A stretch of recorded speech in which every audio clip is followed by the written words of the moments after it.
السلام علیکم ورحمۃ اللہ۔ ٹی ایل پی تیز نیوز میں آپ کو خوش آمدید کہتے ہیں۔ امید کرتا ہوں کہ آپ خیریت سے ہوں گے۔ ناظرین، اس وقت ایک بہت ہی بڑی اور اہم خبر سے آپ کو آگاہ کریں۔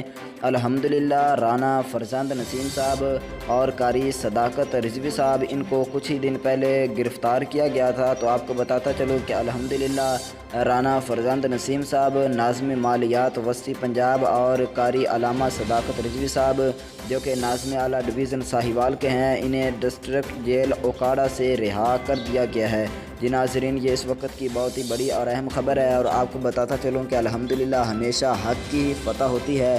تو آپ کو بتاتا چلوں کہ الحمدللہ رانا فرزند نسیم صاحب جو کہ ناظم مالیات وسطی پنجاب، اور قاری علامہ صداقت رضوی صاحب جو کہ ناظم اعلیٰ ڈویژن ساہیوال، ان کو ڈسٹرکٹ جیل اوکاڑا سے رہا کر دیا گیا ہے۔